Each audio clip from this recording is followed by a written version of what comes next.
Assalamualaikum warahmatullahi wabarakatuh. Apa kabar anak-anakku sekalian? Alhamdulillah, Misri diberi kesempatan bertemu dengan kalian dalam video pembelajaran tematik kelas 4 dengan tema peduli terhadap makhluk hidup dalam subtema Ayo Cintai Lingkungan. Anak-anakku sekalian, puji syukur kehadirat Allah Subhanahu wa Ta'ala, kita diberi kesehatan ya, jadi terus bisa melaksanakan aktivitas kita.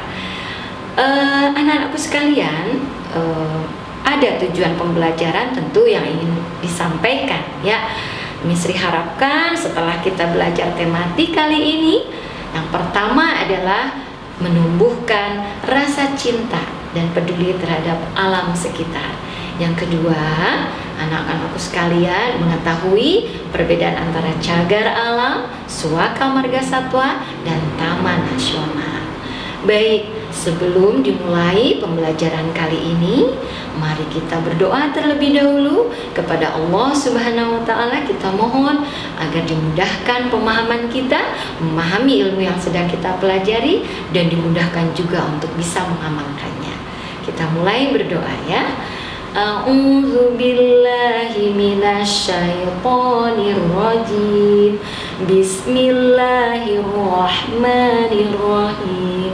Rabbi zidni ilma warzuqni fahma. Amin. Alhamdulillah, kita sudah berdoa. Semoga Allah kabulkan doa-doa kita.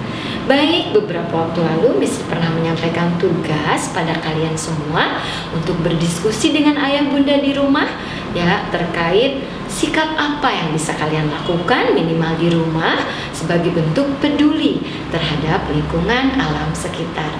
Alhamdulillah, Misri sudah menerima tugasnya dan jawabannya bagus-bagus sekali. Terima kasih ya anak-anakku sekalian.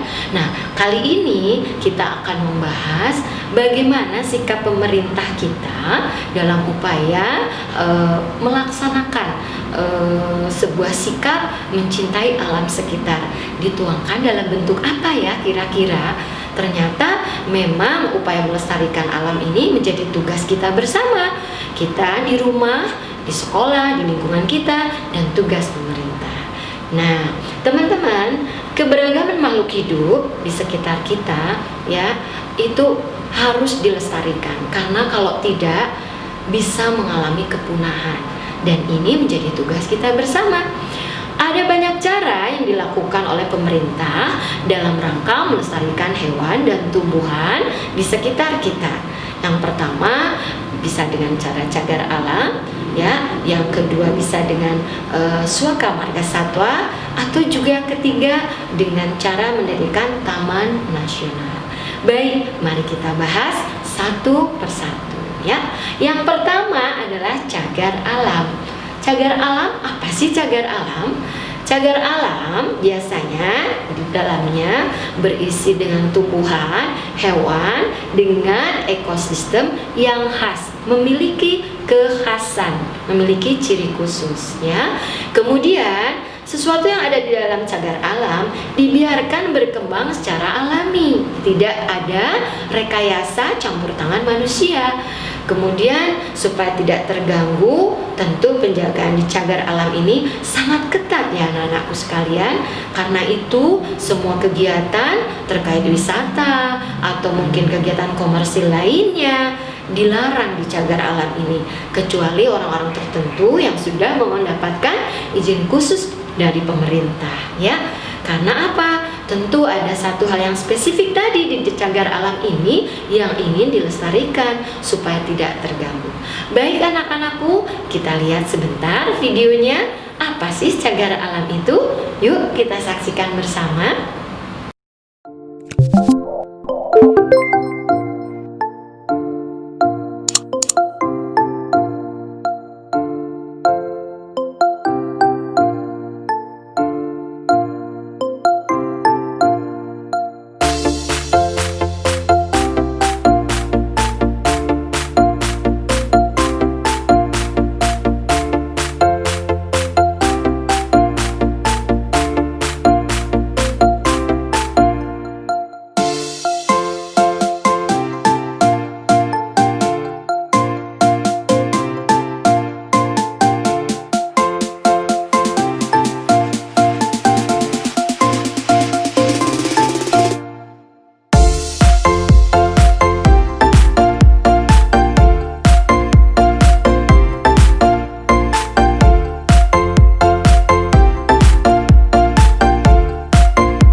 tadi bagaimana video tentang cagar alam. Menarik sekali bukan? Semoga suatu saat kita bisa ke sana ya. Baik, selanjutnya kita akan mengetahui apa yang dimaksud dengan Suaka Marga Satwa. Suaka Marga Satwa adalah wilayah yang digunakan untuk melindungi satwa-satwa yang sudah terancam punah, misalnya gajah ya. Suaka Marga Satwa juga digunakan untuk merawat dan mengembangbiakan hewan yang sudah terancam punah. Misal ada gajah atau buaya atau juga harimau. Baik, biar lebih jelas kita lihat lagi videonya seperti apa salah satu contoh Suaka Marga Satwa. Silahkan disimak ya anak-anakku sekalian. Apa itu Suaka Marga Satwa?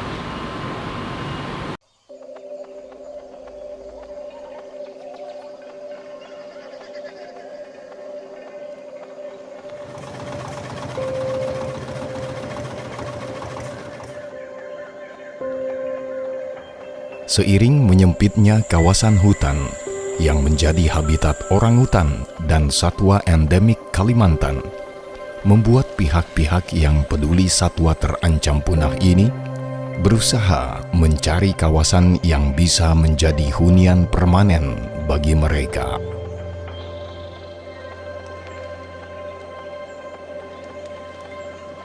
Pada tahun 1998, diusulkanlah sebuah kawasan konservasi baru untuk reintroduksi orangutan yang kemudian menjadi wilayah pengelolaan Balai Konservasi Sumber Daya Alam Kalimantan Tengah di bawah Seksi Konservasi Wilayah 2 yang berkedudukan di Pangkalan Bun.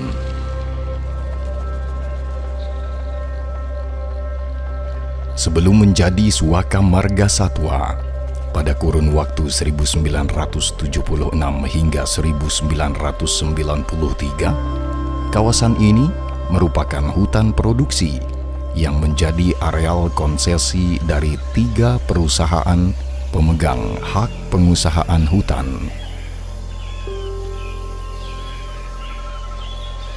Kawasan konservasi bertajuk Suaka Marga Satwa Lamandau ini memiliki bentang yang hampir seluas Singapura.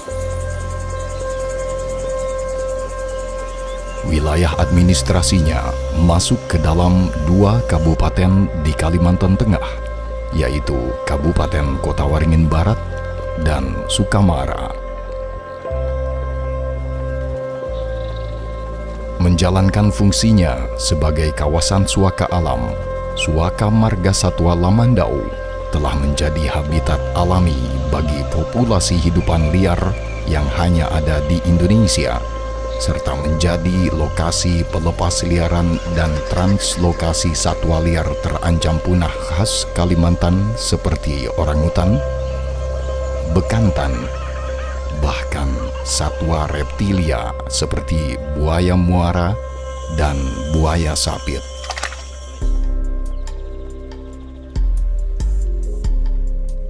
Pemangku kawasan Suaka Marga Satwa Lamandau mengelola 9 pos jaga dan 5 kamp rehabilitasi orangutan demi terjaminnya kesejahteraan satwa liar di kawasan ini, sekaligus menyelaraskan fungsi kawasan agar tetap dapat dimanfaatkan secara lestari oleh masyarakat sekitar kawasan. Secara langsung, Suaka Marga Satwa Lamandau bangga menyatakan bahwa kawasan ini menjadi penyokong kehidupan bagi masyarakat dan setidaknya 9 desa penyangga di sekitar kawasan ini.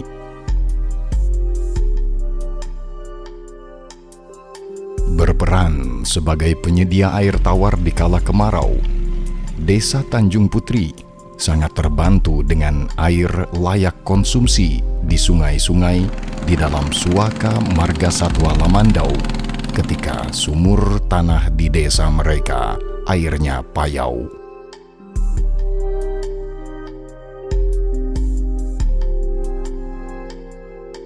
Belum lagi sekitar 48 masyarakat nelayan sungai yang bergantung pada limpahan ikan di Sungai Teringin, Buluh, dan Rasau Lamandau.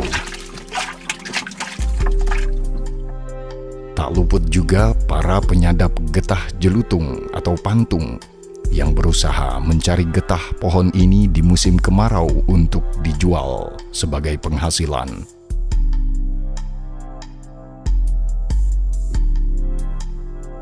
Suaka Marga Satwa Lamandau memiliki ekosistem hutan yang dipengaruhi oleh pasang surut air laut dan terendam secara periodik.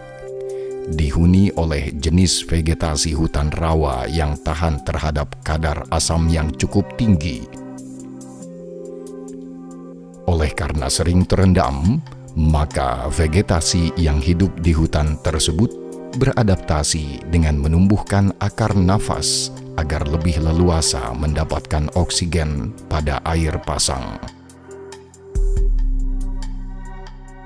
Kondisi unik tersebut juga berkontribusi besar pada kekhasan kawasan ini.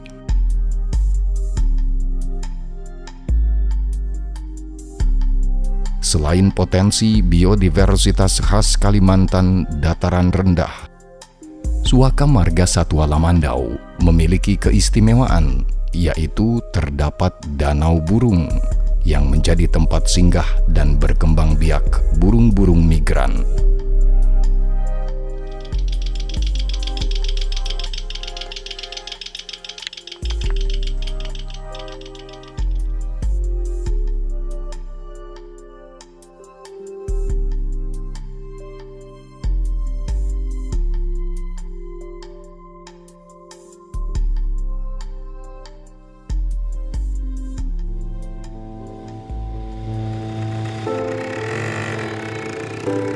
Sudah menjadi karakter umum bagi kawasan konservasi di Indonesia.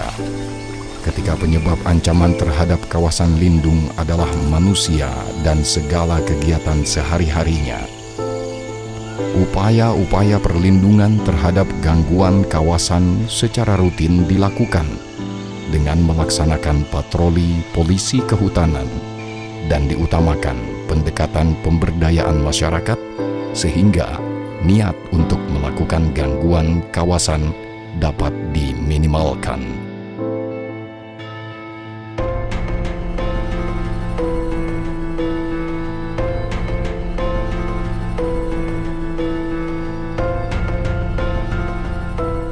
Cikal bakal Suaka Marga Satwa Lamandau sebagai tempat perlindungan habitat bagi orang hutan dan satwa endemik Kalimantan Tengah telah dimulai sejak tahun 1998. Dikelola oleh Seksi Konservasi Wilayah 2 di bawah Balai Konservasi Sumber Daya Alam Kalimantan Tengah. Hingga sekarang, Resort Suaka Marga Satwa Lamandau berupaya seoptimal mungkin untuk menjalankan fungsi perlindungan, pengawetan, dan pemanfaatan secara lestari sehingga kawasan konservasi ini dapat menjadi tumpuan hidup tidak hanya bagi kehidupan liar di Kalimantan, tapi juga mendatangkan manfaat lestari bagi masyarakat sekitar kawasan. Bantu kami melindungi kehidupan liar Indonesia, dukung kami menjaga habitat Suaka Marga Satwa Lamandau agar tetap lestari hingga masa depan.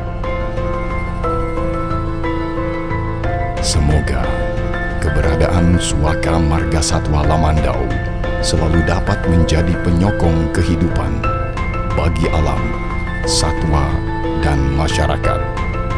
Hari ini, esok, dan seterusnya.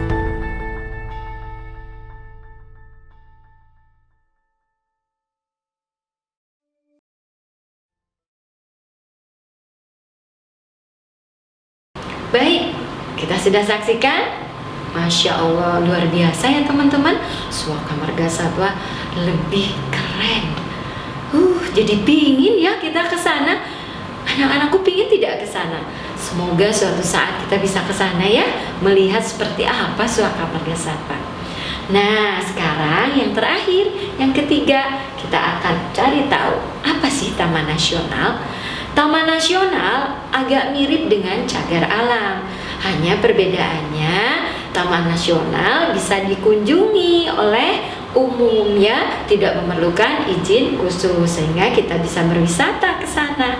Meskipun di dalam Taman Nasional memiliki juga kekhasan seperti halnya di Cagar Alam. Nah, perbedaannya tadi bisa dikunjungi oleh umum. Yuk kita saksikan lagi seperti apa sih Taman Nasional. Oke, selamat menyaksikan.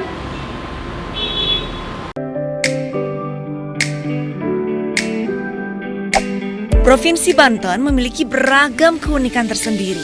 Bahkan fenomena geologi puluhan juta tahun silam dapat ditemukan di wilayah paling barat di Pulau Jawa ini. Salah satu keunikan yang sudah mendunia ada di Taman Nasional Ujung Kulon, Kabupaten Pandeglang.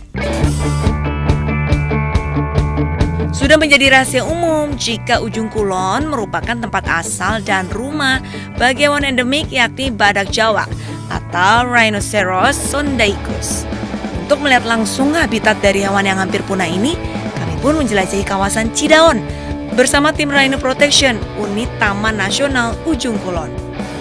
Di wilayah ini, para badak biasa berkeliaran untuk mencari makan dan berkubang.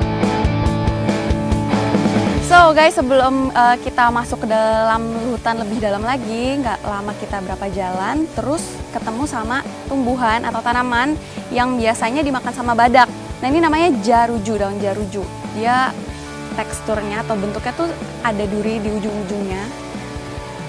Memang sakit, kalau kena tangan sakit, tapi badak justru suka ya Pak ya?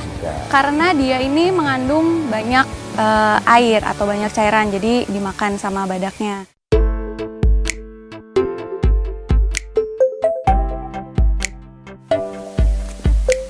Oh ini ada jejak baru ya. Nah ini jejak baru Mbak ya.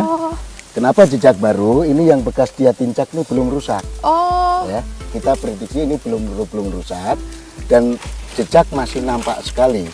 Dimungkinkan kemarin sore ini dia kemarin malam ya. Kemarin malam dia masuk sini, ini jejaknya. Tolong diukur dek. Nah ini cara mengukurnya. Sehingga kita tahu ukuran 2524. Berarti kira-kira masih remaja. Remaja dewasa. Remaja dewasa. Ya, Badak dewasa memiliki diameter telapak kaki sepanjang 22 hingga 25 cm. Badak memiliki karakteristik soliter atau hidup secara individual. Namun yang unik, sebelum berusia 1 tahun, anak badak akan ikut bersama induknya. Untuk menjaga keberadaan sang anak, induk badak akan menginjak setiap bekas tapak kaki sang anak untuk menghilangkan jejak dan menghindari serangan dari hewan lain.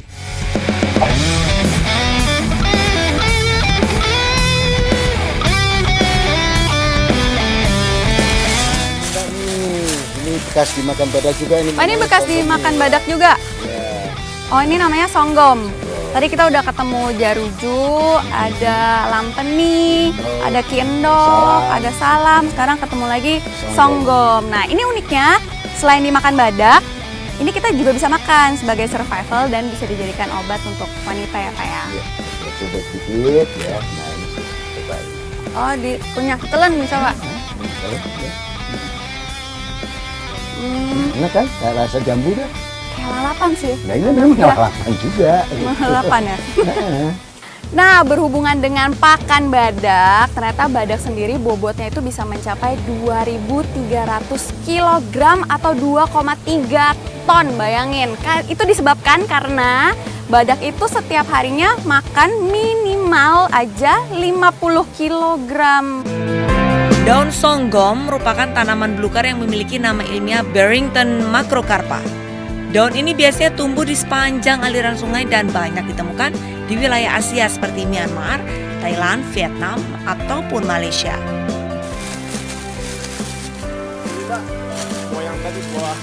Oh buah, tahu tadi daunnya, ini buah songgomnya, ini bisa dimakan?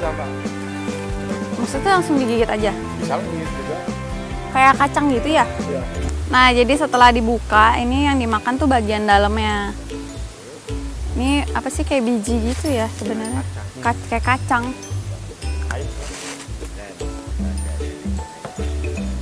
Pahit ya? Pahit ya? Pahit banget ini.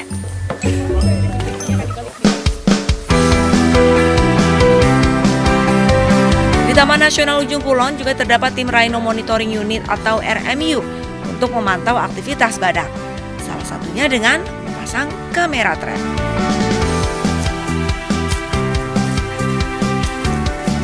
Nah, kalau yang ini tim RMU ya Pak ya. Nah, kita kebetulan sudah menemukan kamera yang dipasang. Di sini ada sensor terus kamera di sini, kemudian di sini ada inframerah. Inframerah kalau dalam gelap gitu ya. Ya, itu untuk yang di luar, kemudian yang di dalam ini ada layar monitor sini. Oke. Ya, ada monitor. Dan yang paling penting di sini ada memori. Oh, ini Ya. memorinya yang Ada untuk memori. diolah datanya. Iya.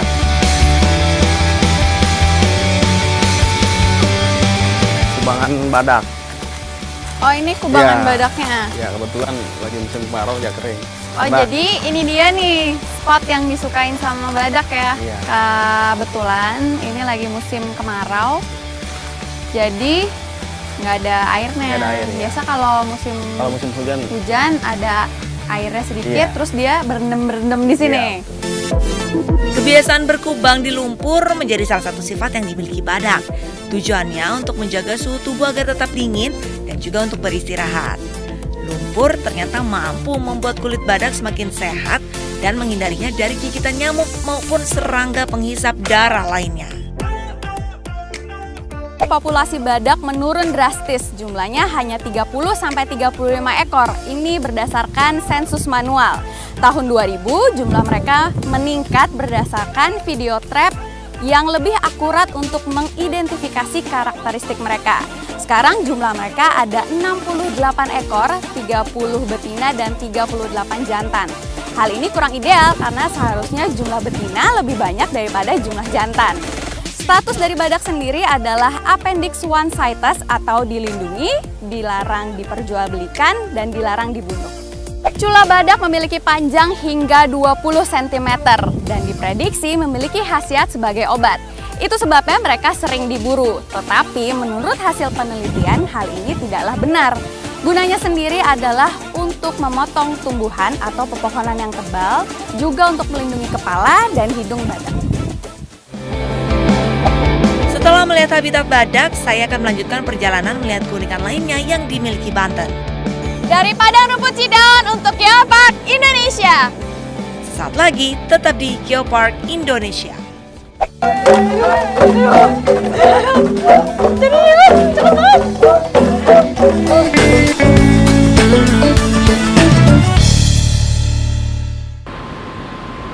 Nah, anak-anakku, sudah kita lihat tadi Taman Nasional lebih luas lagi.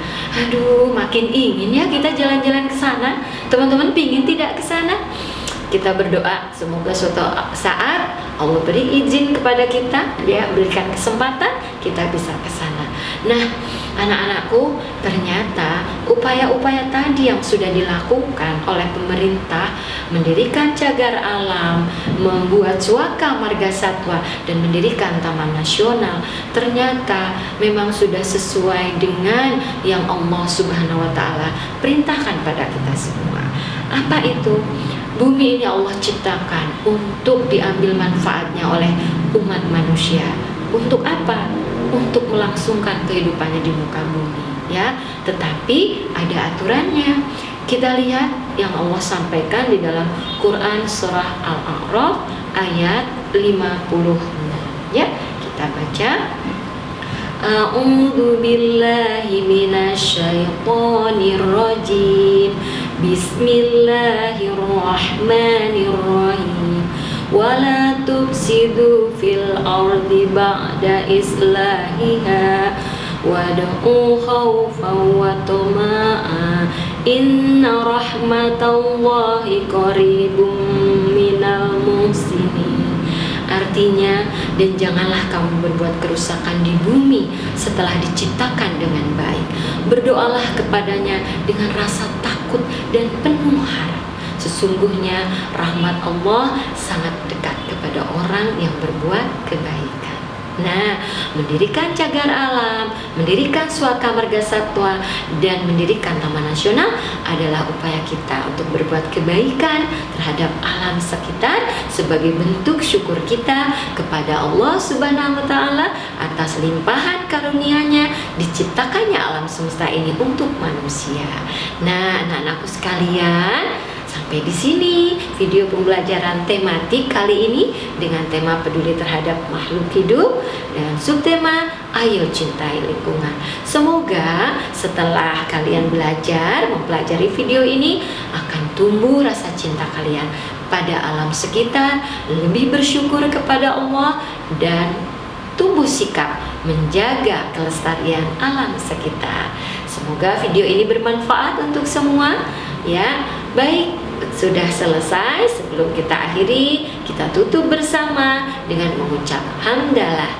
Alhamdulillahirabbil alamin. Dilanjutkan dengan doa kafaratul majelis. Subhanakallahumma wa bihamdik asyhadu alla ilaha illa ant astaghfiruka wa atubu ilaik. Baik anak-anakku, alhamdulillah sudah selesai. Terima kasih atas atensi yang diberikan. Sekali lagi, semoga video ini bermanfaat ya.